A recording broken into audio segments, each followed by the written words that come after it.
बिस्मिल्लाहिर्रहमानिर्रहीम। जी स्टूडेंट्स, आज class 10 maths का फर्स्ट लेक्चर है। हम स्टार्ट करेंगे चैप्टर नंबर 18 से। चैप्टर 17 अबाउट सेट्स है, उसको भी हम साथ साथ कवर करते रहेंगे, लेकिन पहले स्टार्ट करेंगे 18 से। 18 का नाम है वेरिएशन। अच्छा, वेरिएशन में जो 18.1 है, it is about ratio and proportion, जो कि ये टॉपिक आप लोग क्लास 7 से पढ़ते हुए आए हैं। ठीक है, जो हमारा मेन टॉपिक है वो स्टार्ट होगा 18.2 से, लेकिन हमने पहले 18.1 को कवर करना, उसके बाद जाके आगे पढ़ेंगे। एनीवेज, जो 18.1 that is about ratio and proportion. तो रेशियो क्या होती है, अगर मैं आप लोग को याद दिलाऊं, जो आप लोगों ने पहले पढ़ा हुआ था, तो ratio is the comparison of two similar quantities. यानी अगर मेरे पास कोई भी दो सेम क्वांटिटी है, उन्हें मैं कंपेयर करूंगा, तो मैं उनका रेशियो ले रहा हूँ। ठीक है, कैसे, थोड़ी सी एग्जाम्पल ले लेते हैं। ठीक है, फर्ज करें कि हम किसी स्टूडेंट से मार्क्स की बात करते हैं, यानी कि दो स्टूडेंट्स हैं, एक के मार्क्स 25 में से आए 15, यानी कि स्टूडेंट ए के 15 मार्क्स आए।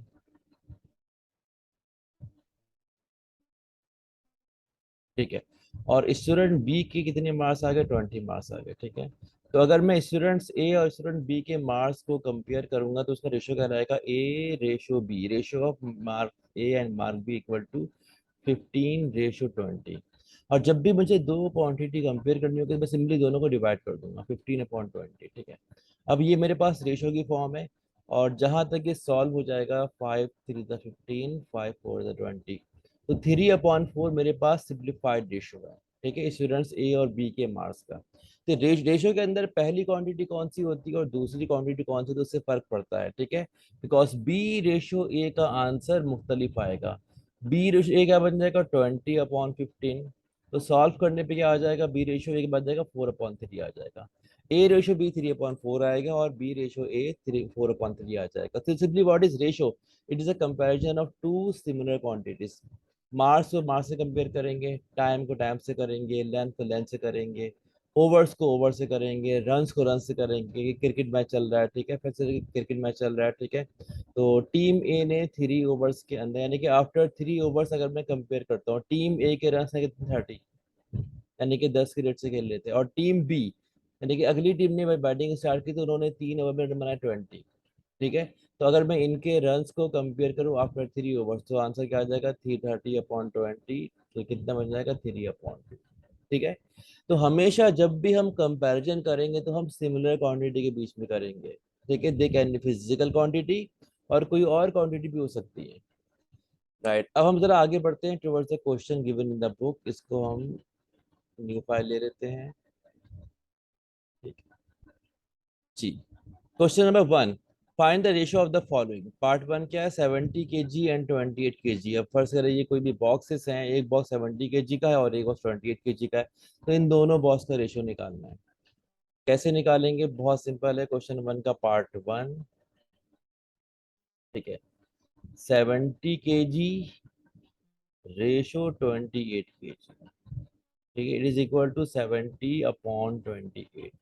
ठीक है, अगर दोनों इसी एक ही नंबर के टेबल में आ रहे, वी विल डिवाइड, आ रहे हैं बिल्कुल। 235 द 70, ठीक है, 214 द 28। ठीक है, अभी भी आ रहे हैं क्या, 7 2 द 14 और 7 5 द 35। तो आंसर क्या आ गया मेरे पास, 5/2। ठीक है, ये मेरे पास रेशियो की सिंप्लीफाइड फॉर्म है। तो मैंने सिंपली किया क्या, जस्ट इन दोनों क्वांटिटी को डिवाइड कर दिया, और जहां तक वो सिंप्लीफाई हो रहा है वहां तक सॉल्व कर दिया। दैट्स ऑल, हमारा आंसर आ गया। ठीक है, पार्ट 2 सॉल्व करते हैं। पार्ट 2, 60 सेंटीमीटर और 1 मीटर का रेशियो निकालना है। ठीक है, यानी कि 60 सेंटीमीटर रेशो 1 मीटर। ठीक है, तो जब भी रेशो निकालना होगा, तो मेरे पास यूनिट सेम होना भी जरूरी है। हालांकि दोनों लेंथ है, लेकिन यूनिट मुख्तलिफ है। या तो मैं 60 सेंटीमीटर को 1 मीटर में कन्वर्ट कर दूँ, या फिर 1 मीटर को सेंटीमीटर में कन्वर्ट कर दूँ। तो ज़्यादा बेहतर ये है कि हम 60 सेंटीमीटर, सॉरी, 1 मीटर को सेंटीमीटर में कन्वर्ट कर दें। तो ये बन जाएगा 60 सेंटीमीटर रेशो 100 सेंटीमीटर। 1 मीटर में 100 सेंटीमीटर होते हैं, इज इक्वल टू 60/100। जीरो से जीरो कट किया, 2 3 द 6, 2 5 द 10, तो आंसर कितना आ गया मेरे पास, 3/5। पार्ट 3 करते हैं। 40 सेकेंड एंड 3 मिनट। यानी मुझे 40 सेकेंड और 3 मिनट का रेशो निकालना है। ठीक है, अगेन यहाँ पर यूनिट सेम नहीं है, तो पहले मैं यूनिट को सेम करूंगा। तो 1 मिनट है 60 सेकेंड, सो 3 मिनट्स है 180 सेकेंड, है 180 सेकेंड। तो मैं मिनट्स को कन्वर्ट करूंगा सेकेंड में, तो ये बन जाएगा 40 second ratio 180 second. Unit same हो गया, उसके बाद जाके हम निकालेंगे रेशो क्या। 40/180 सॉल्व करेंगे तो कोई ना कोई आंसर आ जाएगा। 0 से 0 कट गया, 2 to the 4, 2 9 the 18, तो हमारे पास रेशो क्या आ गया, 2/9। ये रेशो आ गया। पार्ट 4। जी, part 4, 200 millilitre and 2 litre. 200 millilitre ratio 2 litre. ठीक है, तो 1 लीटर है 1000 मिलीलीटर, सो 2 लीटर है 2000 मिलीलीटर। सबसे पहले हम रेशो में यूनिट को सेम करेंगे, ये जरूरी है। ठीक है, तो ये 200 मिलीलीटर रेशो 2000 मिलीलीटर। ठीक है, अच्छा यहाँ पे हम, हमारी मर्जी है कि या तो इससे मिलीलीटर में कन्वर्ट करें या फिर इससे लीटर में कन्वर्ट कर दें। दोनों सूरतों में हमारा आंसर सेम आ जाएगा। ठीक है, फर्क नहीं आएगा। Now 200 divided by 2000। 2 0 से 2 0 कट कर 2 1 2 2 20, तो कितना आंसर कितना आ गया, 1/10। रेशो कितना आ गया, 1/10। पार्ट 5 सॉल्व करते हैं। पार्ट 5 है हमारे पास 135 डिग्री एंड 360 डिग्री। अच्छा, दोनों एंगल डिग्री में है, तो हमें सिंपली रेशो निकालना है, कोई मजीद कन्वर्जन करने की जरूरत नहीं। 135/360, 135 डिग्री रेशो 360 डिग्री। ये बन जाएगा 135/360। ये दोनों नंबर 5 के टेबल में आ रहे हैं। ठीक है, 5 to the 10, 5 7 35, 27 बन गया। 5 7 35, 1 carry 5 to the 10, 5 to the 10। ठीक है, अब 27 और 72 मस्जिद केस है, और 27 और 72 मस्जिद किसी टेबल में आ रहे हैं, 3 के टेबल में आ रहे हैं क्या, आई थिंक आ रहे हैं। ठीक है, 3 9 the 27 और 3 1 the 3, 1 कैरी 12, 3 4 the 12, नहीं नहीं, 3 to the 6, sorry, 3 to the 6, 1 carry 4 the 12, 9/24। 9/24 आ गया। ठीक है, पहले लिख देते, तो 9/24। ये मजीद और कट हो सकता है, 3 3 the 9, 3 8 the 24। तो फाइनली हमारे पास आंसर क्या आ गया, 3/8। यानी कि जिनको डिवाइड करना है हम डिवाइड करते रहेंगे जब तक वो डिवाइड होना पॉसिबल है। जो मेरे पास सिंपलेस्ट आंसर आएगा वो मेरे पास यानी कि आंसर की फॉर्म होगी। ठीक है, अब हम आते हैं पार्ट 6 की तरफ। पार्ट 6 है हमारे पास 3.5 kilogram and 5 kilogram and 200 gram. 3.5 kilogram ratio 5 kilogram और 200 ग्राम।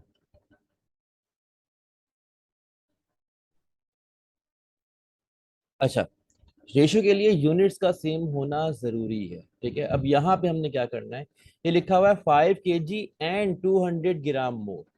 तो ये समझ ले कि अगर फर्स्ट लिखा होता 250 ग्राम, ठीक है, तो 250 ग्राम हम किसे बोलते हैं, वो हम बोलते हैं एक पाव को। किसे बोलते हैं, एक पाव को।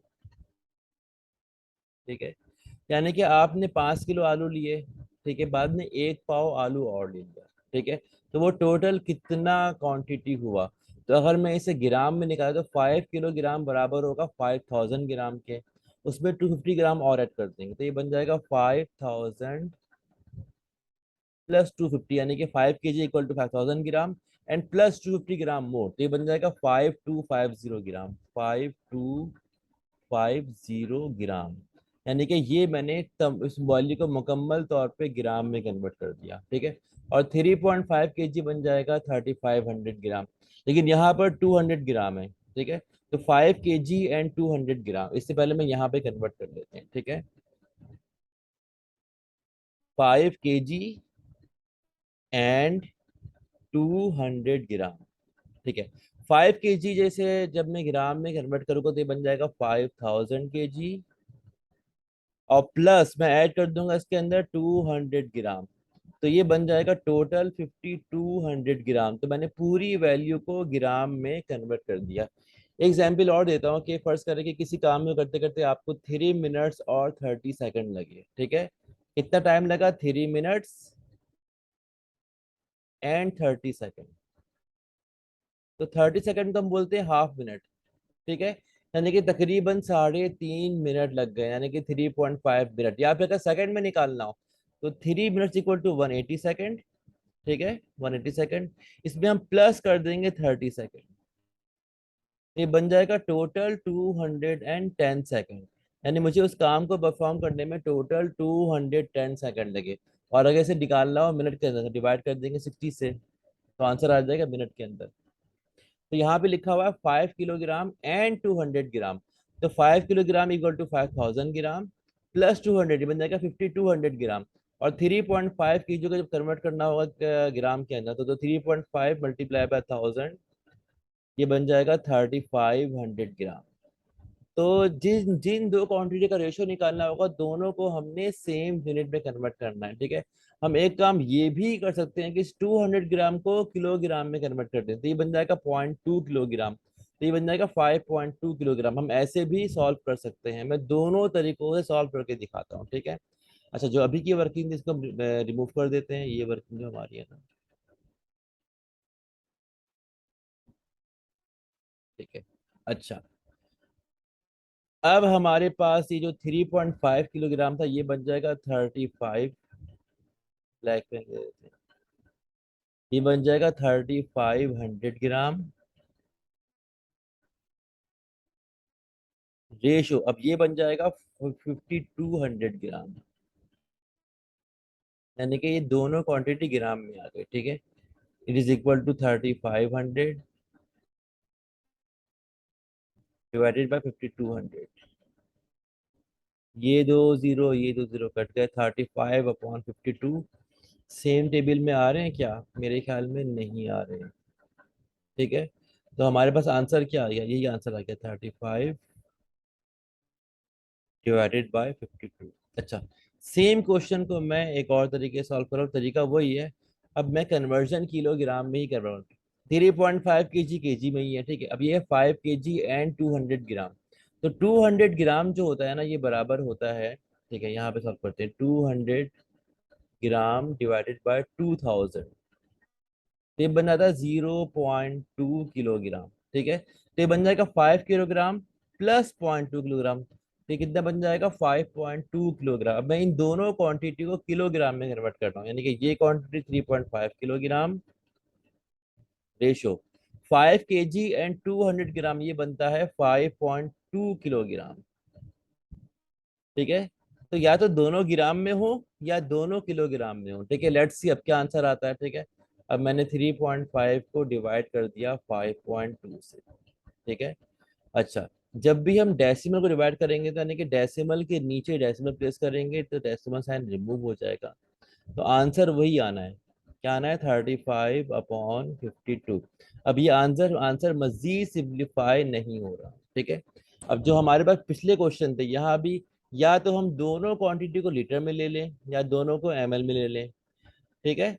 या तो दोनों क्वांटिटी को मीटर में ले लें या दोनों को सेंटीमीटर में ले लें। दोनों सूत्रों में आंसर हमारा सेम ही आना है। यानी कि इंपॉर्टेंट पॉइंट क्या है कि जब भी रेशियो निकालूंगा तो यूनिट शुड बी सेम, दोनों क्वांटिटी के यूनिट सेम होने चाहिए, ये जरूरी है। एनीवे से हम इसको ग्राम में ही करेंगे, ज्यादा बेहतर रहेगा। तो ये हमारे पास कितना आंसर है? 35/52। यहाँ 5 नहीं लिखा हुआ, सॉरी, ठीक है। 35/52, ये हमारे पास पार्ट्स का आंसर आ गया। अब आगे बढ़ते हैं हम।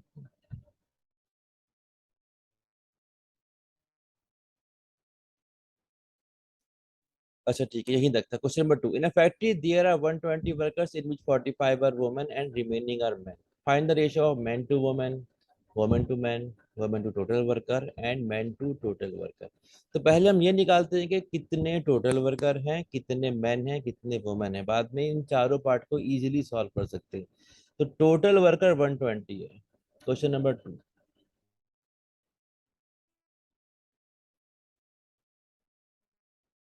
टोटल वर्कर कितने हैं फैक्ट्री के अंदर? 120 हैं, ठीक है। आगे बढ़ते हैं। अच्छा, 45 वुमेन है, यानी कि 45 वहां पे औरतें हैं, वुमेन। ठीक है, वुमेन कितनी है?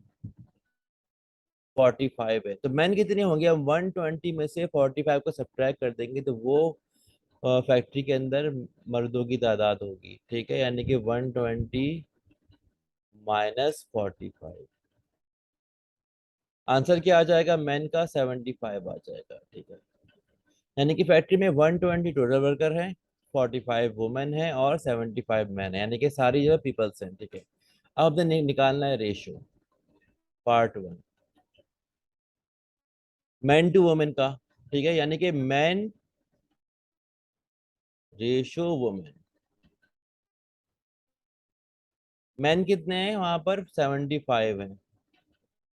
वुमेन कितनी है वहां पर? 45 है। तो 75/45, 75 को डिवाइड कर देंगे। डायरेक्टली यहाँ से भी आप लोग कैंसिल कर सकते हैं। ठीक है, तो 5 5 टू कैरी 515 आ गया। 5 9 द 45 मजीद डिवाइड हो रहा है। 3 3 द 9, 3 5 द 15। तो आंसर कितना आ गया? 5/3। ये मेरा फर्स्ट पार्ट का आंसर आ गया। पार्ट टू, ये मैन टू वुमेन का रेशो आ गया। अच्छा, पार्ट टू क्या है? Women to man.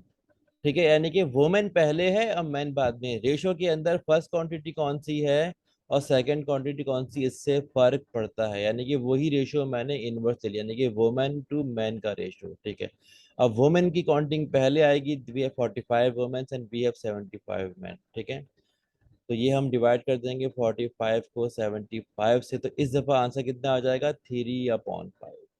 बजाय 5/3 के आंसर कितना आ जाएगा? 3/5। Part three, women to women to total worker.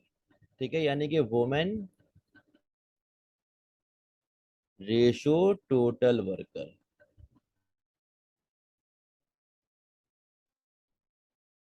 Women कितनी थी हमारे? 45 वुमेन थी और ratio we have total 120 worker.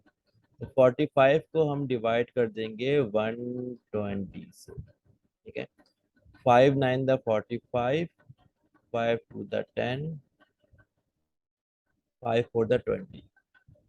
ये 9/24 था। मजीद ये सिंप्लीफाई हो रहा है। 3 3 द 9 और 3 8 द 24। आंसर कितना के मेरे पास? 3/8 सिंप्लीफाइड फॉर्म आ गए।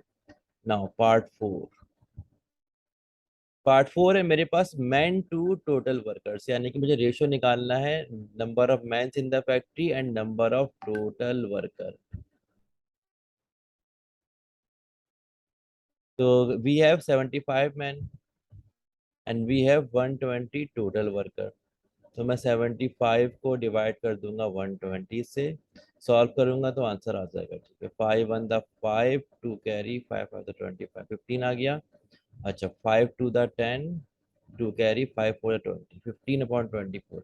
मस्जिद डिवाइड होगा 3 5 द 15 और 3 8 द 24। तो ये आंसर कितना आ गया? 5/8। ठीक है, बहुत आसान सवाल था। यानी फैक्ट्री में कितने टोटल वर्कर हैं और कितनी वुमेन थी। ठीक है, मैन कितने थे मालूम नहीं था, लेकिन मैंने टोटल में से वुमेन को माइनस किया तो वुमेन आ जाएंगे। तो वी हैव 75 मैन और जो भी कंडीशन गिवन थी उसी लिहाज से मैंने रेशो को निकाल लिया। ठीक है, आगे बढ़ते हैं क्वेश्चन नंबर 3 की तरफ। क्वेश्चन नंबर 3 लिखा हुआ है, अगर ये वैल्यू इस वैल्यू के बराबर है तो मुझे एक्स रेशो वाई निकालना है। तो मुझे इस इक्वेशन को सॉल्व करके ऐसे शो करना है कि एक्स अपॉन वाई की वैल्यू आ जाए। लेट्स सी क्वेश्चन 3 को सॉल्व करते हैं।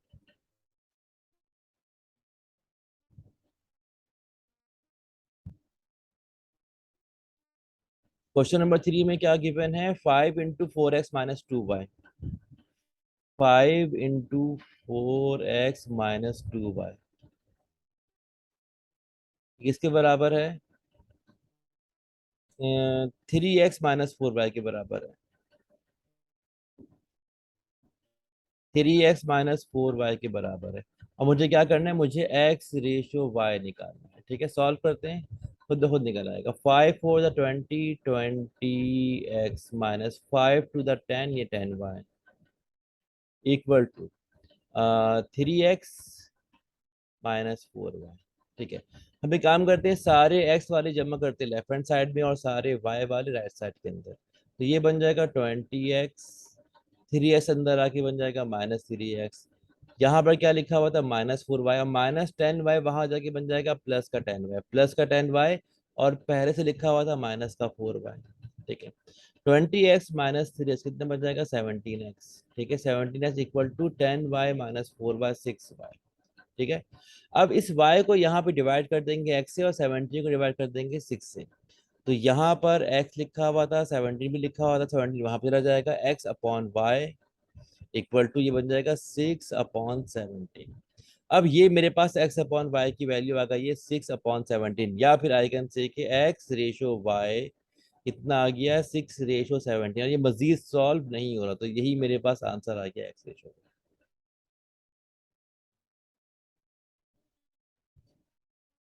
आगे बढ़ते हैं, क्वेश्चन नंबर 4। अच्छा, find the value of a if the ratio this and this ratio this are equal. यानी कि ये रेशो और ये रेशो, अगर ये दोनों रेशो आपस में बराबर है तो ए की वैल्यू निकालो। तो हमने करना चाहिए कि इन दोनों रेशो को इक्वल ले लेना। ठीक है, तो क्वेश्चन नंबर 4। ठीक है, हमें गिवन क्या है, 3a+4 ratio 2a+5। 3a+4 ratio 2a+5।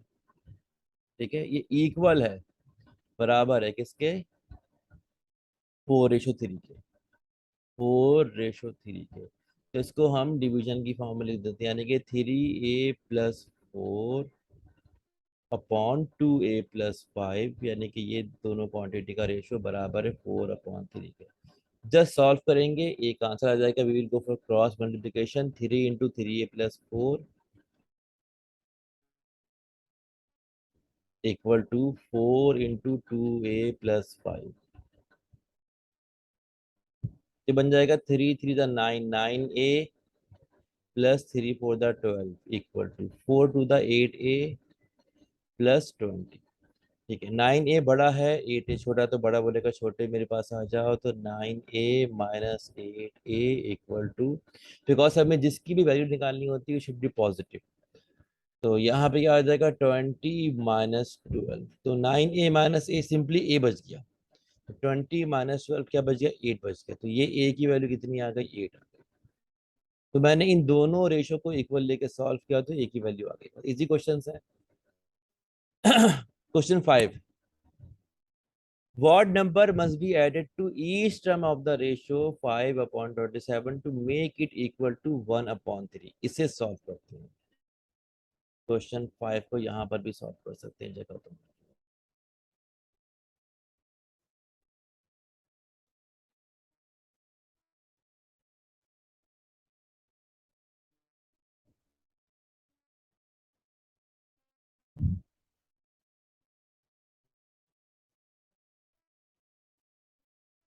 मुझे एक नंबर मालूम करना है, तो उस नंबर को मैंने क्या बोल दिया, एक्स बोल दिया। ठीक है, यानी कि वो जो रिक्वायर्ड नंबर था उसे मैंने कोई भी नाम दे दिया एक्स का। एक्स के अलावा हम कोई भी नाम दे सकते हैं। ठीक है, वो एक वेरिएबल है।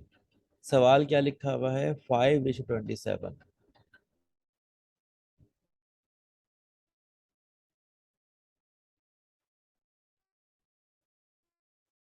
1/3। ठीक है, देखिए सवाल ऐसे लिखा हुआ है, जो रेशो है 5/27, इस रेशो में दोनों तरफ में मैं कौन सा नंबर ऐड करूं कि वो रेशो 1/3 बन जाए। तो मैंने वो नंबर सपोज कर लिया एक्स के बराबर, यानी कि let x be the required number. तो हमें गिवन क्या है कि 5 + x/27 + x, यानी कि जब इस रेशो में दोनों क्वांटिटी में वो नंबर ऐड करूंगा तो वो रेशो चेंज होगी 1/3 बन जाएगा, तो मुझे वो नंबर निकालना था। तो मैंने नंबर को सपोज कर लिया एस के बराबर, और मैंने दोनों क्वांटिटी में एस को ऐड किया। फिर जो नया रेशो बन जाएगा वो 1/3 के बराबर होगा। अब सॉल्व करके मुझे निकालनी है एक्स की वैल्यू। तो simply we will go for cross multiplication, 3 × 5 + x equal to 1 × 27 + x।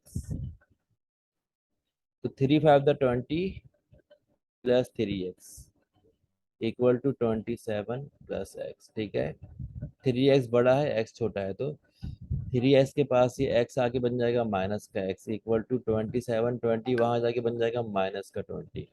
ये बन जाएगा 2x इक्वल टू 27 - 20 कितना बन जाएगा 7, और x कितना आ जाएगा 7/2। ठीक है। अगेन मैं सवाल को रिपीट कर रहा हूँ, ठीक है। सवाल यहाँ पे तो लिखा हुआ क्या है, what number must be added to each term of the ratio 5:27। यानी कि जो रेशियो है 5 और 27, यानी कि जिसकी दोनों टर्म में मैं कौन सा नंबर ऐड करूं कि वो रेशियो चेंज होकर इक्वल हो जाए 1/3, यानी कि 1:3 के बराबर बन जाए। तो वो नंबर मैंने सपोज किया एक्स है, वो दोनों टर्म में ऐड होगा। यानी कि जो रेशियो गिवन था वो था 5:27। इसकी दोनों टर्म में मैं कौन सा नंबर ऐड करूं जो मैंने सपोज कर लिया इसके बराबर कि ये रेशियो 1/3 के इक्वल हो जाए। तो ये क्वेश्चन था, मैंने सपोज किया वो नंबर एक्स था, इसको दोनों टर्म में ऐड कर दिया और 1/3 के इक्वल ले लिया। सॉल्व करेंगे तो एक्स का आंसर आ जाएगा। 3 4 5 यहाँ तक सॉल्व हो गया है। नई फाइल लेके आगे सॉल्व करते हैं। 6, if a ratio b equal to 5:8, find the value of 3a plus 4b ratio 5a plus 7b। ठीक है। अच्छा, मुझे एक रेशियो की वैल्यू मालूम है कि वो कितनी है 5/8, यानी कि a रेशियो b 5/8 है। और मुझे इस वाले रेशियो की वैल्यू मालूम करनी है, यानी कि इस रेशियो की वैल्यू को पुट करना है इस रेशियो के अंदर, सॉल्व करके आंसर डालना है। अच्छा, क्वेश्चन नंबर 6 जरा सॉल्व करते हैं।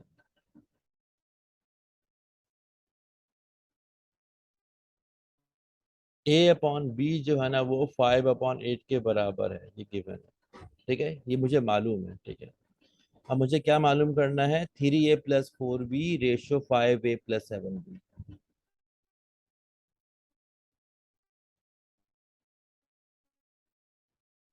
3a + 4b, 4b नहीं है 4 है, सॉरी।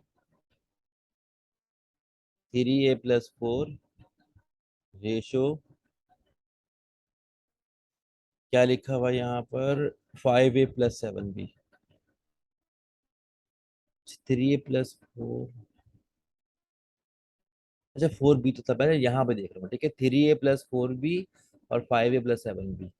तो ये बी तो लिखा हुआ 3a + 4b और 5a + 7। ठीक है, तो ये क्या बन जाएगा 3a + 4b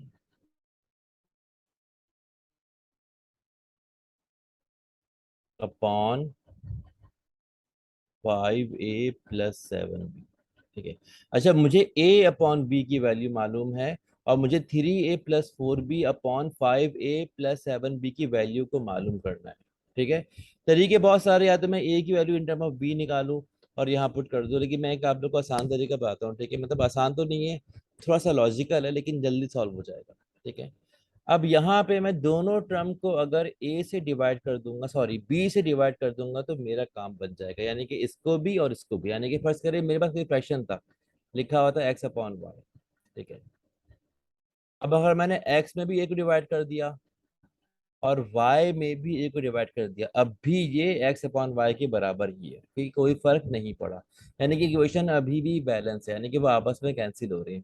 तो मैं यहाँ पर दोनों टर्म को, न्यूमरेटर को भी और डिनोमिनेटर को भी डिवाइड कर देता हूँ b से। ठीक है। तो ये क्या बन जाएगा, ये बन जाएगा 3a + 4b/b, और यहाँ पे क्या बन जाएगा 5a + 7b/b। ठीक। यानी कि मैंने न्यूमरेटर को और डिनोमिनेटर को दोनों को b से डिवाइड कर दिया। ठीक है। अब कहीं भी लिखा हुआ है x + y/3, तो 3 यहाँ पर दोनों से डिवाइड हो रहा है, तो मैं इसको अलग भी कर सकता हूँ। भाई तुम भी 3 ले लो और तुम भी 3 ले लो। ठीक है, मैं इस तरीके से इसको अलग भी कर सकता हूँ। तो यहाँ भी मैं दोनों फ्रैक्शन के अंदर जो है ना, मतलब 3a/b को अलग कर दूंगा और 4b/b को अलग कर दूंगा। तो अब यहाँ पे क्या बन गया, ऊपर बन गया 3a/b +4b/b, और नीचे क्या बन गया 5a/b और +7 × b/b। अच्छा, ये b से b कट गया, यहाँ पे b से b कट गया। ठीक है। अब मेरे पास क्या बना,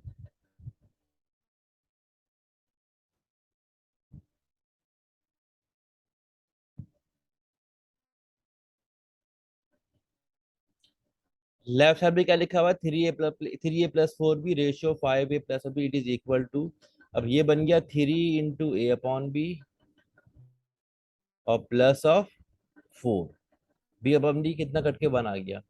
ठीक है, इक्वल टू को हम यहाँ पे लगा देंगे, तो इस तरीके से करेंगे, सही, इधर नहीं है। ठीक है, और यहाँ पे क्या बन जाएगा, 5 × a/b, ठीक है, प्लस ऑफ 7। अच्छा, a/b 5/8 के बराबर था। अब मैं दोनों जगह a/b की वैल्यू को पुट कर दूंगा।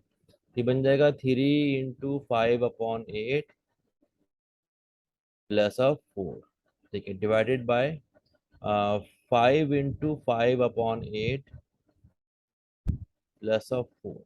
ठीक है, ये बन जाएगा 15/8, 15/8 प्लस ऑफ 4। ये हमारा मेन रेशियो लाइन है, और यहाँ क्या बन जाएगा, 25/8 प्लस ऑफ 4। ऊपर नीचे हम ले लेंगे एलसीएम। ठीक है, तो एलसीएम क्या आएगा, ऊपर आ जाएगा एलसीएम 8। ठीक है, 15 एज इट इज लिखा रहेगा, और 4 8 × 32। ठीक है, यहाँ पे इक्वल टू का साइन आएगा। ठीक है, नीचे भी एलसीएम क्या आ जाएगा मेरे पास, 8 आ जाएगा एलसीएम। ठीक है, 25 एज इट इज लिखा रहेगा, और 4 8 × 32। ठीक है, अच्छा, अब इस 8 से ये वाला 8 कट जाएगा, 32 + 15 कितना हो जाएगा, 47, एंड 32 + 25, 42, 52, 57, 47/57। ये हमारे पास क्या आ गया, आंसर आ गया क्वेश्चन नंबर 6 का, 47/57। मेरे ख्याल में ये मजीद सिंप्लीफाई नहीं हो रहा है। ठीक है, यानी कि इस रेशो की वैल्यू कितनी आ गई, 47/57।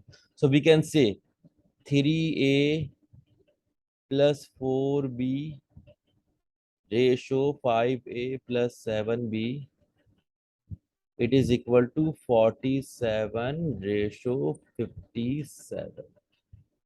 ये हमारे पास क्वेश्चन नंबर 6 सॉल्व हो गया। ठीक है, अच्छा, हमने अभी तक के आंसर्स को वेरीफाई नहीं किया, मुझे अभी याद आया, तो ये काम भी कर लेते हैं। ये मैथ की 10 की बुक को दोबारा खोलते हैं। ठीक है, यानी कि एक बुक में तो हमारी एक्सरसाइज खुली रहेगी, दूसरी बुक में हम सिर्फ आंसर्स वाले पेज की तरफ जाते हैं।